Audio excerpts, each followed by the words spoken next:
Alrighty, CAA fans, Griffin Della Penna back again, continuing our CAA Insider Alumni Edition. We have another guest with us. This one is a Charleston alum. She played women's tennis and was part of those really good Cougars teams in the early 2010s and has now taken that love of tennis and applied it to pickleball. And she is currently a professional and doing a lot of great things there. Olivia McMillan, thank you for joining us here today. Thanks, Griffin. Thanks for having me. Yeah, so we got to talk a little bit before on air about what you're doing right now, but we'll go back to how you started to fall in love with the game of tennis. You're actually from Charleston, South Carolina, and when you have as nice weather that you do all year round, it makes sense that you would like tennis. So when did that become a part of your story? Sure, yeah. So I was born and raised in Charleston, and I actually started tennis pretty late. For those who did play tennis, I started when I was 12, which is quite late. But I'm a lefty, and I was watching professional tennis one day, and I looked at my dad and I said, "Hey, can we just go play tennis?" And it's kind of where it started, and it went from there. And played junior tournaments, and I, ended up at College of Charleston, and I wouldn't want to be anywhere else. Even though you did start late, you went to high school and you were a three-time All-State. You had like a state title run as a sophomore, and then you were Player of the Year as a senior. So you had a lot of success, even though you started a little bit later. What was your recruiting process like, if you could take me back to that time in your life? Sure, it was a whirlwind. I mean, it was really great. I was playing at a pretty high level junior academy, and I think there were probably 7 or 8 of us on our high school team that all played together. So we trained together, we played together. So I think that was really helpful. And then my freshman year, I actually went to Presbyterian College. So they recruited me in my freshman year, and then something kind of pulled me back to Charleston, and I said, I want to be a Cougar. So went through that whole transfer, not really a portal at that point, but went through that whole process. And my sophomore year started with Coach A at CFC. And what was maybe that pull for you going into your sophomore year to say, hey, that Charleston program, they're doing a lot of really good things. Maybe I want to join and take part in it. Sure. I mean, the academy that I trained at, we had a lot of Cougars that were kind of our hitting coaches. And so I just kind of saw their program and went to matches and saw just, the atmosphere. And I'm like, man, I really want to be a part of that. And you just kind of work harder to get there. And I'm glad I ended up where I was. Yeah. So you had some success as a sophomore, but things really seemed to hit your stride in your junior year. What was key for you with so many talented players to be able to play a little bit more matches at that point in your time with the Cougs? Yeah, I mean, we had an incredibly talented team. I mean, we were stacked. We ended up winning the Southern Conference, which was really exciting. But it's just working hard. And as a lefty, I felt like I had an advantage. And you just have to grind those out and trust the process and work hard and also be a team player, right? So there are times where you're not playing, and there's times where you are, and it's just you all come together for the ultimate goal. And then your senior year, you just mentioned it, you had a lot of success, but it was your fifth straight title for the program in 2013, and you were one of the leaders of that group. How was that for you in the experience, not just to have success on the court, but then also be one of those captains vocally that led to some success? Yeah, it's exciting. I've always been someone who loves team atmosphere, and I love when people around me are successful as well. It just gets me hyped, and just to see everyone kind of improving and getting to that point where we clinch a match and everyone's just running and celebrating and lifting each other up is something that you as an athlete, that's what you always want, right? That's what you work towards. So then post graduation, you got your degree in communications. How were you able to still kind of stick around the game of tennis after you graduated and were done with your collegiate career?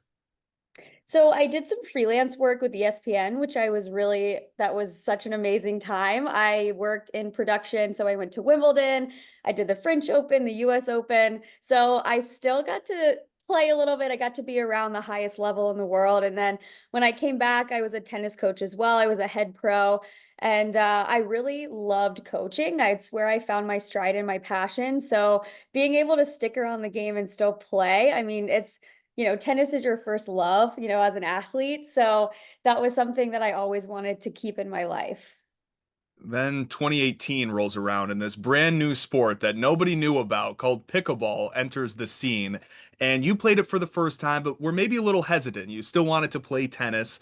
Why did you decide at some point if you even can take me to the first time you played pickleball, what was so intriguing about it? And then when you made that switch from, okay, I love tennis, that's going to kind of be my passion, to now towards with pickleball. Sure. I mean, I remember the day I was working in sales. I was working in tennis and golf apparel sales, and I was doing a show in Savannah, Georgia. And some of these ladies that I were playing tennis with, they said, "Liv, you have to try pickleball." And I said, "Absolutely not. That looks ridiculous. I'm not doing it. I'm a tennis purist. Not happening." And long story short, they kind of wore me down, and I did. And I was like, wow, there's so much more to this sport than people are thinking. And it's not just, for the old folks home, right? It's actually can be a very athletic and strategic game. And someone said you should enter a tournament. And I said, there's pickleball tournaments? There's no way. And so kind of, fast forward to now that it's my full-time career, it's something that I never thought in a million years I would ever say. I just thought it would be something recreational. And from your perspective, when did you really see the game kind of take the next step? I feel like right around COVID was when you saw a lot of people start to play golf more, and then pickleball started to become a little bit more prominent. So when did you start to see it take, a very small dot of maybe tennis fans, and then it just really got much bigger than that? Right, you're absolutely right. During COVID, I was living in Florida, and the only thing open were public parks and pickleball courts. So that's kind of when the younger crowd started really getting into it, and it went from people asking me, "What the heck is pickleball, and why are you taking off work to go play a pickleball tournament?" to, "Oh my gosh, wait, this is actually a lot of fun. You could be onto something." So definitely COVID, and then honestly, from there, it has just exploded. I think 38 million people in the US played pickleball just last year. Well, I'm one of them, so that's pretty great to be part of the 38 million. And you then played for a few years, just kind of recreationally, and you ended up turning pro in 2021. Just take me through how you're able to do that, to be able to become a pro in a sport like pickleball. Sure. Just, to your point, I was playing recreationally. I was playing little tournaments here and there. And someone approached me and said, "Hey, you should think about playing the US Open. You should, go pro in this. You should play the open division." And I was shocked. I didn't realize that was a thing. And I was still working full time because back then there was really no money in pickleball. I mean, if you won a tournament, you were winning 300, 400 bucks. There wasn't anything too much to it, but you could tell that there was so much potential in the sport. And then over the last couple of years, there's been huge investments by billionaires, millionaires getting to the sport, investing in different products, different tours. And now you actually can make a living playing professional pickleball, which is something I never thought I would say or anyone else would say. And then describe to me as well, there's like two major leagues in pickleball. You have your PBA tour card, but then you're also in Major League Pickleball. What are some of the differences between those two leagues? Sure. So Major League Pickleball and PPA actually recently joined, so they're under the UPA. And PPA is just your standard tournament, standard draw. You find your own partners, you're seeded, etc. Whereas Major League Pickleball is a team aspect. You get drafted to a team, and then you spend the season obviously playing other teams and competing for that number one spot. And they're different scorings as well. One's rally scoring, and one's just traditional. So there's a lot of differences, but in the end, it's wild. It's a crazy, crazy dream. And even in terms of exposure, you mentioned it a few times, even in your time since turning pro, more money, more investment. There's people that are really attracted to the game now. In what areas do you feel like are the biggest ways that it can continue to rise and continue to get bigger in terms of the game?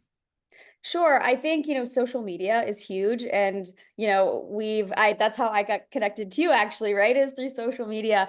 And I think the more that people start to play it and they're more open-minded, the more that you're going to see the game just completely grow. There's so many companies that are invested and so many people that ask questions all the time. And it's so exciting to be able to talk about it and watch it grow and see, sports networks, right? Like I was traveling and I see pickleball on ESPN. I'm like, wow, like this is a sign that we're really making it. And it's just a sport that anyone can play. So you can be 5 years old, you can be 80 years old, and anyone can play the game, which I think is the most attractive part. You've said a few different times, even dating back to your tennis days, being a lefty is an advantage for you. How, in terms of pickleball, can you use that to your advantage?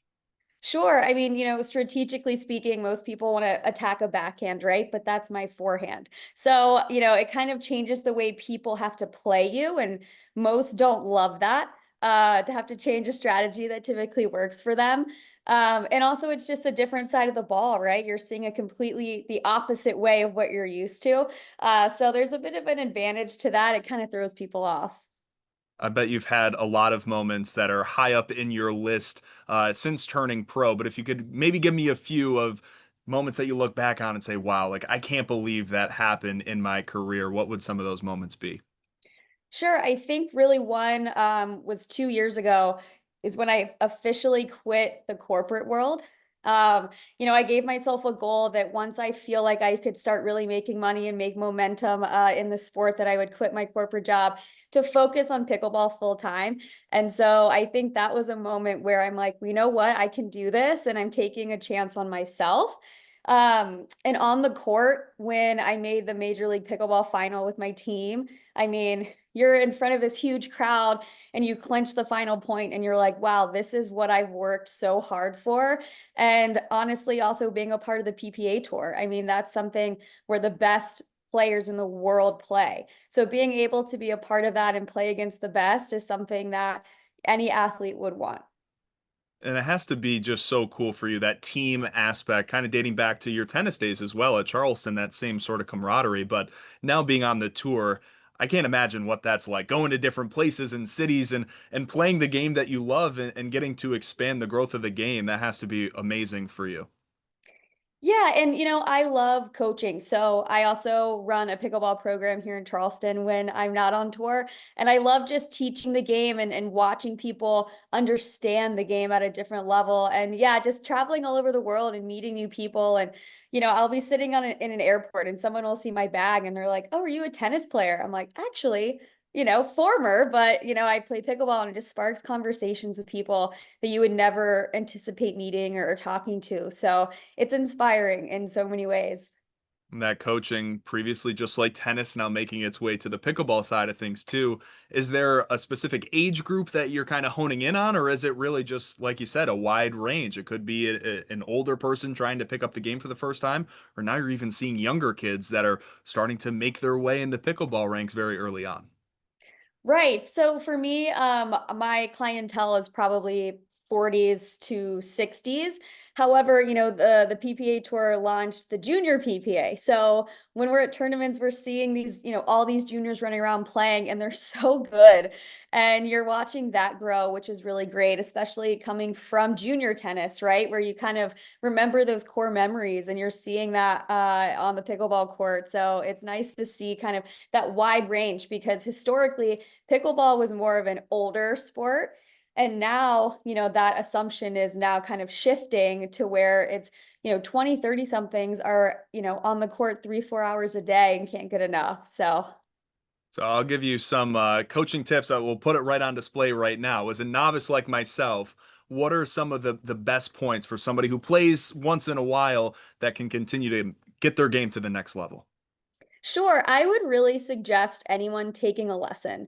I think that bad habits can start pretty early. So if you can take a clinic or take a private lesson, that would be really helpful. But also just learning how to play the game the right way, right? Just really kind of watching and observing, playing with better players, but also just going out there and having fun, right? Really just immerse yourself in the community, and it's a great community. Everyone's very welcoming, and learn some tips from others yourself.